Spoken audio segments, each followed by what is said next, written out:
जय भारत दोस्तों, welcome to my channel. अगर आप इंग्लिश ग्रामर सीखना चाहते हो या उसे सुधारना चाहते हो तो मेरा एक चैनल और इस पे के वीडियोस बिल्कुल आप ही के लिए है। अगर आप इस चैनल पे नए हो तो इसे सब्सक्राइब कर देना, साथ ही में बेल आइकन पे क्लिक करके फर्स्ट वाले बेल पे भी क्लिक कर देना ताकि आप इस चैनल और इस पे के आने वाले सभी वीडियो से हमेशा जुड़े रहेंगे। दोस्तों, आप YouTube से ग्रामर का कोई टॉपिक सीखना चाहते हो तो YouTube सर्च बॉक्स में उस टॉपिक के साथ आप मनोज हिवाड़े ऐसा टाइप करते हो तो अपने चैनल से उस टॉपिक का वीडियो आपको मिल जाएगा। चलिए दोस्तों, बढ़ते हैं आज के हमारे टॉपिक की तरफ। देखिए, लैंग्वेज स्टडी।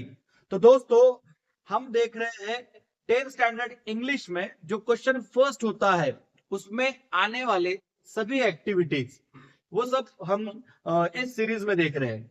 इसके पहले दो वीडियोस में हमने क्वेश्चन फर्स्ट ए में जो A1 और A2 होता है वो देखा है। उसमें आने वाले सभी एक्टिविटीज उन्हें कैसे सॉल्व किया जाता है ये भी देखा है। तो A1 और A2 की बात करें तो दोनों 4+4 मतलब 8 मार्क्स के लिए है। आपने वो वीडियोस नहीं देखे हैं तो उन वीडियोस के लिंक इस वीडियो के डिस्क्रिप्शन बॉक्स में अवेलेबल है। दोस्तों, वो दोनों वीडियोस आप जरूर देखें ताकि आपको वो आउट ऑफ मार्क्स मिल जाएंगे। आज हम देख रहे हैं क्वेश्चन फर्स्ट में जो बी होता है जिसकी भी इंस्ट्रक्शन है डू एज डायरेक्टेड, और जहां हमें एनी वन सॉल्व करना पड़ता है 2 मार्क्स के लिए। तो दोस्तों, ये इसकी बात करें तो ये भी वोकैबुलरी और ग्रामर से रिलेटेड क्वेश्चन है या इंस्ट्रक्शन है जिसमें हमें कुछ वर्ड से रिलेटेड एक्टिविटीज सॉल्व करने को कहा जाता है और कुछ ग्रामर से रिलेटेड। आज की इस वीडियो के थ्रू हम जानेंगे क्वेश्चन फर्स्ट बी में डू एज डायरेक्टेड इस इंस्ट्रक्शन के नीचे जितने भी एक्टिविटीज या सब क्वेश्चंस होते हैं वो कौन कौन से है और उन्हें कैसे सॉल्व किया जाता है ये विद एग्जांपल हम देखने वाले हैं। तो चलिए दोस्तों, बढ़ते हैं पहले एक्टिविटी की तरफ। Make two sentences by using the given word as a noun and as a verb in two different sentences. एक वर्ड दिया गया है दोस्तों यहाँ पर और उसे हमें as a noun and as a verb use करना है दो अलग अलग सेंटेंसेस में। और यहाँ पर वर्ड है वाटर। तो ये वर्ड वाटर की बात करें तो ये हमें as a noun and as a verb ऐसा दो अलग अलग सेंटेंसेस में लिखना है। तो चलिए देखते हैं इसका आंसर कैसा लिखा जाएगा। देखिए, वर्ड है वाटर और अब उसे हमें नाउन के जैसा सेंटेंस में यूज करना है। तो मैं आपको एक सजेस्ट करूंगा, जब भी आप वर्ड को एज अ नाउन सेंटेंस में यूज करना चाह रहे हैं तो याद रहे वो सेंटेंस में सब्जेक्ट ऑब्जेक्ट या कॉम्प्लीमेंट की जगह पर आए। तो चलिए देखते हैं इसका सेंटेंस कैसा लिखा जा सकता है। जैसे वाटर इज लाइफ। देखिए, वाटर इज लाइफ। अब इस सेंटेंस की बात करें इसमें सब्जेक्ट कौन सा है? वाटर, है ना? और जब word water as a subject sentence में है तो वो क्या होगा? नाउन। तो ऐसा आपको एक सेंटेंस लिखना है जिसमें वो जो वर्ड है एज अ नाउन काम करे। देखते हैं इसे as a verb. I water the crops. I water the crops. देखिए, अब इस सेंटेंस में एक्शन कौन सी है, क्रिया कौन सी है? वाटर, है ना? तो यहां पर इस वर्ड की बात करें तो ये क्रिया मतलब क्या है? वर्ब। और इस सेंटेंस में हम देखेंगे तो ये सब्जेक्ट प्लस वर्ब मतलब वो है नाउन। तो आपको एग्जाम में ऐसा कोई वर्ड देखने को मिलेगा, उसे आपको इस तरीके से दो अलग अलग सेंटेंसेस में यूज करना है। आशा करता हूं ये एक्टिविटी और इसका आंसर कैसे लिखा जाता है आप समझ रहे हैं। चलिए दोस्तों, बढ़ते हैं दूसरे एक्टिविटी की तरफ। Use the given words into one meaningful sentence. देखिए, अब इस एक्टिविटी में क्या होता है, दो वर्ड दिए जाते हैं और उन दोनों को हमें एक ही सेंटेंस में यूज करना है। जैसे यहां पर दो वर्ड्स दिए हैं, डिलाइटेड और नेसेसरी। इन दोनों को हमें एक ही सेंटेंस में यूज करना है। तो चलिए बनाते हैं एक सेंटेंस इन दोनों का यूज करके। I am delighted to teach the necessary topics. देखिए, I am delighted to teach the necessary topics. यहां पर वर्ड है डिलाइटेड और ये यहां पर है नेसेसरी। इस तरीके से हमें इस एक्टिविटी का आंसर लिखना है। थर्ड एक्टिविटी है pick out the modal auxiliary verb and state its function. और सेंटेंस दिया गया है आई कैन टीच इंग्लिश। दोस्तों क्या करना है, दिए हुए सेंटेंस में से मॉडल ऑक्सिलरी वर्ब को हमें लिखना है और उसके बाद उसका फंक्शन क्या है। तो आपको मॉडल ऑक्सिलरी वर्ब पता होना और साथ में उनके फंक्शंस भी, क्योंकि सेंटेंस में वो कैसे यूज किए जा रहे हैं अकॉर्डिंगली उनके फंक्शंस बदलते हैं। तो एक मॉडल ऑक्सिलरी वर्ब के आपको दो या ज्यादा भी फंक्शंस देखने को मिल सकते हैं। तो दोस्तों आप मॉडल ऑक्सिलरी के बारे में डिटेल सीखना चाहते हो तो हमारे चैनल पर एक उसका सेपरेट वीडियो है, उसकी लिंक इस वीडियो के डिस्क्रिप्शन बॉक्स में अवेलेबल है, आप वो वीडियो जरूर देखिए। मॉडल ऑक्सिलरी जैसे can, could, shall, should, will, would, है ना, और इनके फंक्शंस वो डिपेंड करता है सेंटेंस पे। तो चलिए दिए हुए सेंटेंस की बात करते हैं। I can teach English. अब इस सेंटेंस में मॉडल ऑक्सिलरी वर्ब कौन सा आया है, कैन, है ना। तो हमें आंसर लिखते समय ऐसे दो पॉइंट्स लिखने हैं, एक मॉडल ऑक्सिलरी वर्ब और दूसरा फंक्शन। तो जैसे यहाँ मॉडल ऑक्सिलरी वर्ब है कैन, इतना लिखते तो एक मार्क मिल जाएगा। अब नेक्स्ट हमें लिखना है इसका फंक्शन। इस सेंटेंस में इसका फंक्शन क्या है। कैन के फंक्शन की बात करें तो वो एबिलिटी बताता है, परमिशन भी बताता है। तो इस सेंटेंस की बात करें आई कैन टीच इंग्लिश, देखिए तो यहां पर हमें पता चलता है कि ये इंग्लिश पढ़ाने की क्षमता की बात की जा रही है ना। तो इस वर्ड मतलब इस मॉडल ऑक्सिलरी वर्ब का यहां पर जो फंक्शन है वो है एबिलिटी। तो दोस्तों आप डिटेल में सीखने के लिए डिस्क्रिप्शन बॉक्स में वो वीडियो जरूर देखें, उसमें सभी मॉडल ऑक्सिलरी वर्ब के फंक्शंस विद एग्जांपल आपको सीखने को मिलेंगे, क्योंकि एग्जाम में यही मॉडल ऑक्सिलरी आएगा इसकी गारंटी नहीं है। चलिए दोस्तों देखते हैं अगली एक्टिविटी, चेंज द डिग्री। तो डिग्री तीन होते हैं, है ना। तो तीनों में से एक का हमें एग्जाम्पल दिया जाता है और कभी चेंज द डिग्री ऐसी इंस्ट्रक्शन है तो उस सेंटेंस को हमें उसके डिग्री के अदर टू टाइप्स में चेंज करना होता है। और इंस्ट्रक्शन में उन्होंने क्लियरली मेंशन कर दिया कि कौन से दो डिग्रीज में चेंज करना है, तो भी कोई इशू नहीं। तो देखिए यहां पर सेंटेंस दिया गया है, वो हमें पढ़ना है और समझना है कि कौन से डिग्री का है, और वो समझने के बाद फिर हम उसे रिमेनिंग टू टाइप्स में चेंज करेंगे। देखिए सेंटेंस है no other batsman in the world is as great as Virat. ठीक है, अब हमें सबसे पहले ये समझना है कि ये सेंटेंस कौन सी डिग्री का है। तो दोस्तों यहां पर ये जो वर्ड्स है नो अदर, इससे हमें पता चलता है कि ये सेंटेंस पॉजिटिव डिग्री का है।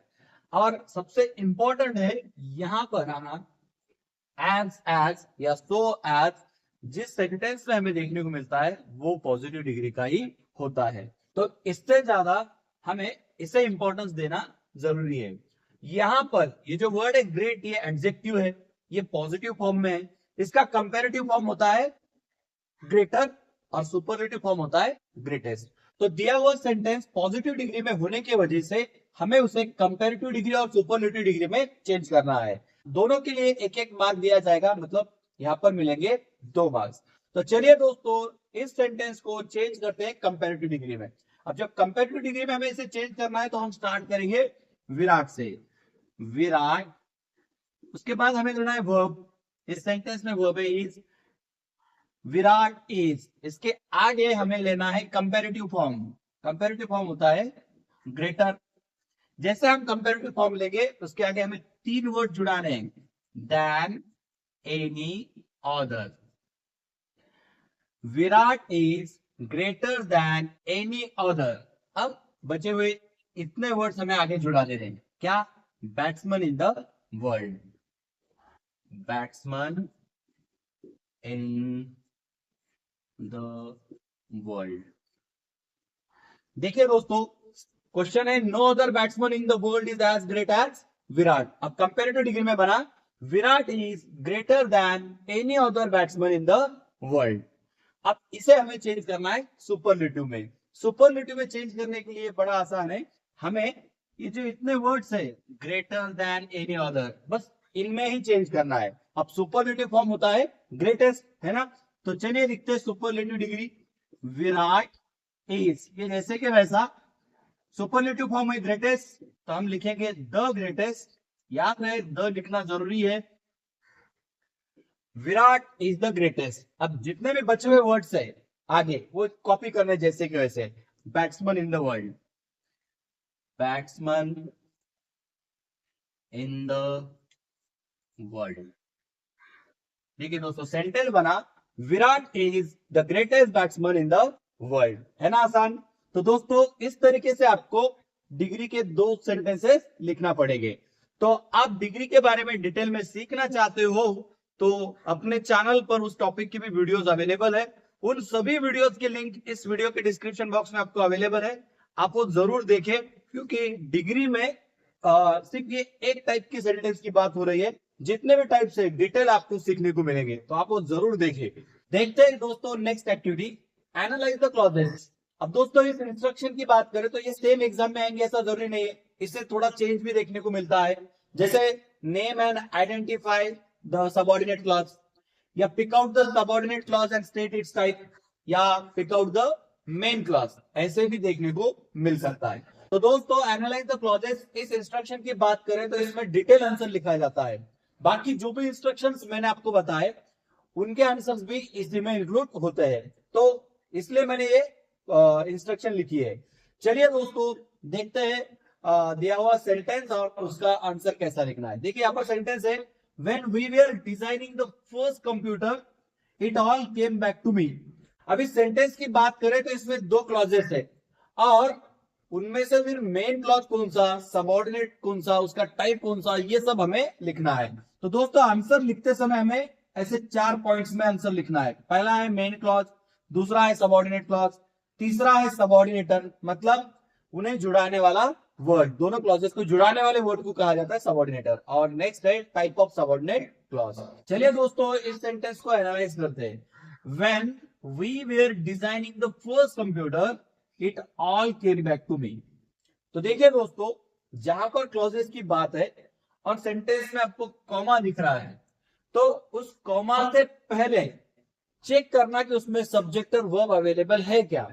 अब देखिए when we were designing the first computer, designing ये वर्ब है ना, वेयर भी वर्ब है, तो सब्जेक्ट बना वही, मतलब इस कॉमा से पहले सब्जेक्ट भी है और वर्ब भी है। तो याद रहे जब ये फॉर्मेट मतलब कॉमा हमें सेंटेंस में देखने को मिलेगा, उसको हम जब पढ़ेंगे और समझेंगे कि उसमें सब्जेक्ट और वर्ब है, तो याद रहे उस समय जो पहला क्लॉज होता है, मतलब कॉमा से पहला जो क्लॉज होता है वो हमेशा सबऑर्डिनेट क्लॉज होता है और कॉमा के बाद का मेन क्लॉज होता है। तो दोस्तों अब मेन क्लॉज कौन सा बनेगा फिर, it all came back to me, क्योंकि ये कॉमा के आगे है और पीछे जो है वो सबऑर्डिनेट क्लॉज। तो हमें इन्हें यहां पर इन 2 पॉइंट्स में लिख देना है। देखिए it all came back to me, ये मेन क्लॉज है, मैं यहां लिख देता हूं it all came back to me. ठीक है, ये होगा यहां पर मेन क्लॉज। अब सबऑर्डिनेट क्लॉज कॉमा से पीछे, when we were designing the first computer, designing the first computer. देखिए दोनों क्लॉजेस हमने फाइंड कर लिए। अब हमें नेक्स्ट फाइंड करना है सबऑर्डिनेटर। अब ये 2 क्लॉजेस है तो इन्हें जुड़ाने वाला वर्ड कौन सा है, तो देखिए ये सब्जेक्ट है, तो इससे पहले ये जो वर्ड यहां पर हमें दिख रहा है ये यहां पर है सबऑर्डिनेटर। अब सबऑर्डिनेटर भी बहुत सारे दोस्तों, WH वर्ड्स जनरली सेंटेंस में देखने को मिलते हैं, तो वो सबऑर्डिनेटर होते हैं, मतलब क्लॉजेस की बात करें तो। और अब हमें लिखना है इसका टाइप। अब टाइप की बात करें तो नाउन क्लॉज, एडजेक्टिव क्लॉज और एडवर्ब क्लॉज, ऐसे सबऑर्डिनेट क्लॉज के 3 टाइप से, है ना। अब जब नाउन और एडजेक्टिव की बात करें तो हम एज इट इज लिख सकते, कभी वैसा एग्जांपल है तो, पर कभी एडवर्ब क्लॉज है तो फिर हमें उसका सब टाइप भी समझना है। तो दोस्तों देखिए जिस सेंटेंस में व्हेन सबऑर्डिनेटर होता है उस सेंटेंस में हमें क्या करना है, मेन क्लॉज में का वर्ब एक्शन है क्या देखना है। जैसे यहां पर जो मेन क्लॉज है, it all came back to me, इसमें का जो वर्ब है केम, ये एक्शन है ना। तो सेंटेंस में वेन है और मेन क्लॉज में जो वर्ब है वो एक्शन है, तो वो क्लॉज होता है एडवर्ब। ठीक है, एडवर्ब क्लॉज। अब एडवर्ब क्लॉज है तो इसका हमें सबटाइप भी लिखना है। तो जहां पर वेन है और वो एडवर्ब क्लॉज है तो वो होता है एडवर्ब क्लॉज ऑफ टाइम, याद रहे। और वेन आने के बाद ये कभी एक्शन नहीं होता तो हम उसे लिखते एडजेक्टिव क्लॉज। याद रहे, दिए हुए सेंटेंस में वेन सबऑर्डिनेटर है और मेन क्लॉज में एक्शन है, तो वो होगा एडवर्ब क्लॉज ऑफ टाइम। तो इस तरीके से दोस्तों हमें इसका आंसर लिखना है। अब बाकी इंस्ट्रक्शन की बात करें, जैसे name and identify the subordinate clause, तो हम क्या करेंगे, सबऑर्डिनेट क्लॉज लिखेंगे और उसका टाइप लिखेंगे, मतलब इन 2 पॉइंट में हमारा आंसर हो जाएगा। और कहा गया है कि pick out the subordinate clause and state its type, तो भी हमें यही 2 पॉइंट लिखने हैं। उन्होंने कहा कि सिर्फ मेन क्लॉज पिक आउट करो, तो बस इतना ही हमारा आंसर होगा। पर दोस्तों ये 2 मार्क के लिए क्वेश्चन होता है, इसलिए जनरली सबऑर्डिनेट क्लॉज और उसका टाइप पूछा जाता है। तो आपने पूरा डिटेल में सभी देखा है, जहां पर आपका फिर कोई मार्क जाने को चांस नहीं रहेगा। तो दोस्तों आप क्लॉजेस के बारे में डिटेल सीखना चाहते हो तो उससे रिलेटेड सभी वीडियोस के लिंक्स इस वीडियो के डिस्क्रिप्शन बॉक्स में आपको अवेलेबल है, वो जरूर आप देखें। वहां पर आप सीखोगे कि नाउन क्लॉज, एडजेक्टिव क्लॉज कैसे पहचाने जाते हैं, एडवर्ब क्लॉज और उसके टाइप कौन से, उन्हें कैसे पहचाना जाता है, ये सब आप सीखोगे तो आपका फिर कोई मार्क यहाँ पर नहीं जाएगा। बढ़ते हैं दोस्तों नेक्स्ट एक्टिविटी की तरफ। इंस्ट्रक्शन है, change the following sentence into a compound sentence. दोस्तों ट्रांसफॉर्मेशन ऑफ सेंटेंसेस में सिंपल, कंपाउंड और कॉम्प्लेक्स सेंटेंस में से एक दिया जाता है, दूसरे में चेंज करने को कहा जाता है, उससे रिलेटेड ये इंस्ट्रक्शन है। तो यहां पर हमें एक सेंटेंस दिया गया है और उसे हमें क्या करना है, कंपाउंड सेंटेंस में चेंज करना है। चलिए पढ़ते हैं sentence. I awoke late next morning to find that Anil had already made the T.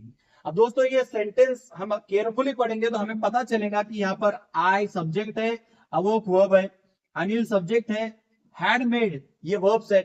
मतलब इस सेंटेंस में 2 सब्जेक्ट्स और 2 वर्ब्स ऑलरेडी दिए गए, मतलब 2 क्लॉजेस यहाँ पर है। अब 2 क्लॉजेस जहां पर होते हैं, एक तो कंपाउंड सेंटेंस होता है या कॉम्प्लेक्स। अब कंपाउंड करने को कहा गया है, मतलब ये सेंटेंस क्या है, कॉम्प्लेक्स। यहाँ पर सबऑर्डिनेटर भी देखने को मिल रहा है, तो ये सबऑर्डिनेटर हमें हटाना है और कंपाउंड सेंटेंस बनाना है, इसलिए वहां पर हम यूज करेंगे कोऑर्डिनेटिंग कंजक्शन। साथ ही में हमें यहाँ पर थोड़ा सा इसमें चेंज करना पड़ेगा। चलिए दोस्तों लिखते हैं आंसर। आई अवोक लेट नेक्स्ट मॉर्निंग। देखिए यहां तक कोई चेंज नहीं करना है। आई अवोक लेट नेक्स्ट मॉर्निंग। अब हमें कंपाउंड सेंटेंस बनाना है, इसलिए कोऑर्डिनेटिंग कंजक्शन यूज करना है। यहां पर यूज करेंगे हम एंड। 2 पॉइंट इसमें हमें चेंज करना है और इसे लिखना है V2 में फाउंड। क्यों? क्योंकि यहाँ पर अवोक की जो है ये पास्ट फॉर्म है, हैड मेड ये भी पास्ट है, इसलिए 2 पॉइंट का बनेगा फाउंड। अब बचा क्या, Anil had already made the tea, ये जैसे के वैसा यहाँ पर कॉपी करना है। Anil had already made the tea. देखिए दोस्तों सेंटेंस क्या बना, I awoke late next morning and found Anil had already made the tea. तो दोस्तों आप ट्रांसफॉर्मेशन ऑफ सेंटेंसेस मतलब इससे रिलेटेड डिटेल में सीखना चाहते हो तो ट्रांसफॉर्मेशन ऑफ सेंटेंसेस टॉपिक से रिलेटेड सभी वीडियोस बनाए हैं, उन सभी के लिंक्स इस वीडियो के डिस्क्रिप्शन बॉक्स में अवेलेबल है, वो भी आप जरूर देखिए ताकि आप डिटेल में जानेंगे और आपके मार्क्स नहीं जाएंगे। देखते हैं दोस्तों last activity, rewrite the sentence using no sooner than. अब दोस्तों कभी कभी ये इंस्ट्रक्शन ऐसी होती है, begin the sentence with no sooner. ठीक है, कभी कभी कहा जाता है rewrite the sentence using as soon as, या begin the sentence with as soon as, या और भी कोई फॉर्मेट हमें देखने को मिल सकता है। तो दोस्तों ये कुछ अलग एक्टिविटी नहीं है, ये ट्रांसफॉर्मेशन ऑफ सेंटेंसेस उसी टॉपिक का हिस्सा है। तो ऐसी इंस्ट्रक्शन आने के बाद आप कंफ्यूज ना हो, इसलिए एक सेपरेटली मैंने यहाँ पर ली है। चलिए दोस्तों देखते हैं दिया हुआ sentence. As soon as the thief escape the family inform the police. अब इस सेंटेंस में हमें क्या करना है, नो सुनर देन यूज करना है। तो जब नो सुनर देन यूज किया जाता है तो उसमें से एज सुन एज और ये जो कॉमा है ये भी हटाना होता है। एज सुन एज की जगह पर रखा जाता है नो सुनर, कॉमा की जगह पर रखा जाता है देन, और साथ ही में हमें दिए हुए सेंटेंस में जो वर्ब है उसमें भी चेंज करना होता है। मतलब जो सबऑर्डिनेट क्लॉज का वर्ब है, जो एज सुन एज के साथ जो हिस्सा है उसमें का जो वर्ब है उसमें हमें टेंस के अनुसार चेंज करना होता है। चलिए दोस्तों लिखते हैं आंसर। एज सुन एज की जगह पर हम लेंगे नो सुनर, नो सुनर। ठीक है। अब इस वर्ब की बात करें तो ये V2 है, सिंपल पास्ट है, इसलिए हमें यहां पर लेना है डीड। अब यहां पर हम डीड लेते हैं तो फिर हम इसे चेंज करके लिखेंगे V1। No sooner did the thief escape. अब हमें लेना है V1 क्योंकि हमने उसे पास्ट का फॉर्म यहां पर ले लिए। No sooner did the thief escape, comma की जगह पर लिखेंगे then. No sooner did the thief escape than the family informed the police, as it is copy करना है। The family informed the police। देखिए दोस्तों पूरा सेंटेंस बना। No sooner did the thief escape than the family informed the police। है ना आसान। अब ये सिंपल पास्ट होने की वजह से यहाँ पर डीड आया है, सिंपल प्रेजेंट रहा तो यहाँ पर डू या डज भी आ सकता है, तो आपको थोड़ी प्रैक्टिस करना पड़ेगी। तो दोस्तों आज की इस वीडियो में हमने देखा है कि 10th स्टैंडर्ड इंग्लिश के क्वेश्चन पेपर में क्वेश्चन फर्स्ट A1, A2 और B ये सभी डू एज डायरेक्टेड इसी सेम इंस्ट्रक्शन से देखने को मिलते हैं और सभी वोकैबुलरी और ग्रामर से रिलेटेड एक्टिविटीज हमें सॉल्व करने को कहते हैं। और इन सभी की बात करें तो इन्हें पूरे मार्क्स है 10। अब आप ये सभी एक्टिविटी जानते हो, इनके आंसर कैसे लिखने हैं ये भी समझते हो और उसके अनुसार आप पेपर में लिखते हो, तो एक पेपर चेकर पे आप एक अच्छा इंप्रेशन सेट कर सकते हो। इस सीरीज में हमने जो पहला वीडियो देखा उसमें क्वेश्चन फर्स्ट A1 और उसमें सभी एक्टिविटीज हमने देखे। दूसरे वीडियो में हमने A2 में आने वाले एक्टिविटीज देखे जो कि 4+4 मतलब दोनों वीडियोस की बात करें तो 4+4 8 मार्क्स। और आज के इस वीडियो में हमने क्वेश्चन फर्स्ट B देखा है जो कि 2 मार्क्स के लिए है। इन ऑल 10 मार्क्स आपको मिलेंगे, इसलिए आपको ये सभी एक्टिविटीज आना जरूरी है। तो दोस्तों अपने प्रीवियस वीडियोस नहीं देखे तो डिस्क्रिप्शन बॉक्स से लिंक के थ्रू दोनों वीडियोस आप जरूर देखें और आपके 10 आउट ऑफ 10 मार्क्स आने वाले एग्जाम में फिक्स करें। तो दोस्तों इसी तरीके से ग्रामर सीखने के लिए, उसे सुधारने के लिए जुड़े रहे अपने इस चैनल पे। तब तक के लिए बाय बाय।